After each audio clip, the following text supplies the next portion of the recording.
I'm here to talk about how writing is continuing to evolve. I want you to notice that there's only one letter in here that's really an English word.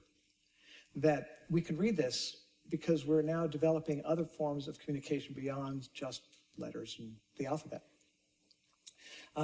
As he mentioned, I designed some of the glyphs on the buildings around here. This is the House of the God of Learning library. And this says Field House. And this is the Health and Fitness Center. It says Ba Utsil Na. And that means House of Health. When I was a kid, we used to play pirates. In my gang, I was the one whose job it was to draw the maps. And I found I was good at lettering, and it became a career. I eventually got my PhD in Maya hieroglyphs. I think there's probably not very many PhDs in such a specific topic. And this is how they're written. It's written just like any other script. There's signs for sounds and signs for words. What I'm writing here is a friend's name and my own name. And I want to mention before we get too far that there's three kinds of language. There's gesture language, there's spoken language, which we both have been learning at our mother's breast since 2 million years ago, maybe 1.5 million.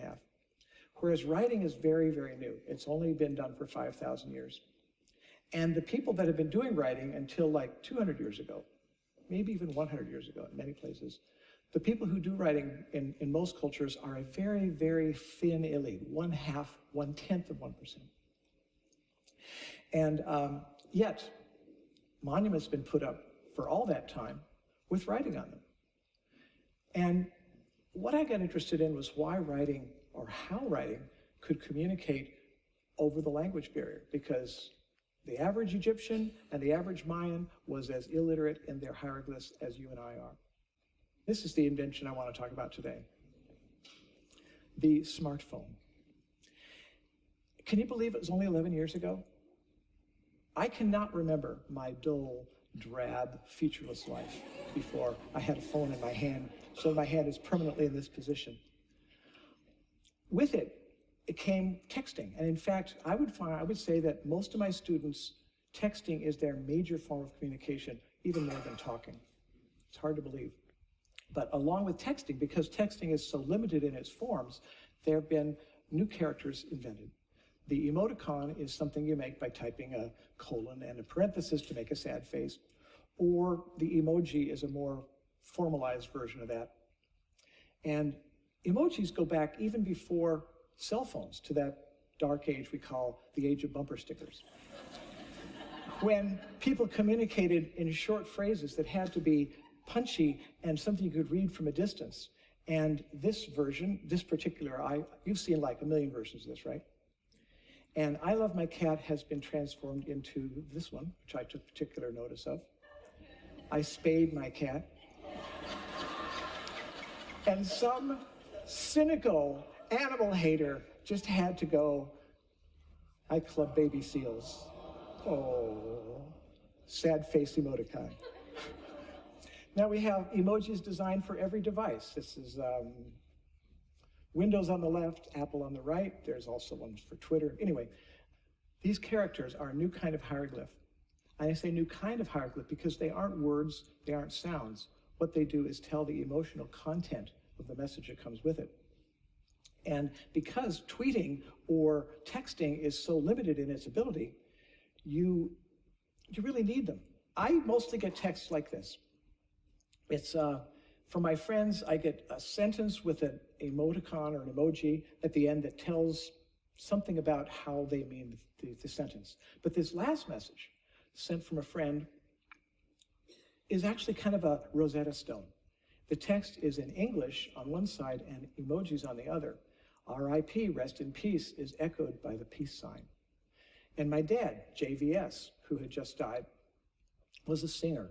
And my friend is also a singer, and she was connecting with him through music and love. My friend Tomato, up north, sends me messages like this. Here, decipher, figure this out. It says, I feel sad and alienated, and I want to come visit.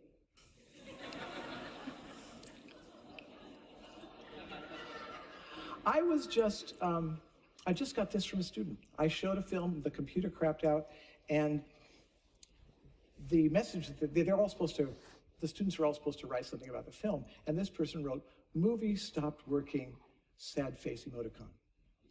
I want you to notice, she didn't draw a sad face. She drew what she types to make a sad face, which is to say that now typing is her main method of communication. Now, I could come up with more examples, and I'm sure you have 1,000 of your own. Send them to me. And I want to leave you with this message. You'd think after 8 minutes of talking about hieroglyphs you'd be able to read this, but no. So I'll make it easier for you. I want you to notice that there is one sign in common in these two inscriptions. The first one is a footprint, and the second one has walking feet. So this has something to do with going. There it is in emojis. And for those old fogies like myself who need things spelled out, go in peace and happiness. Thank you.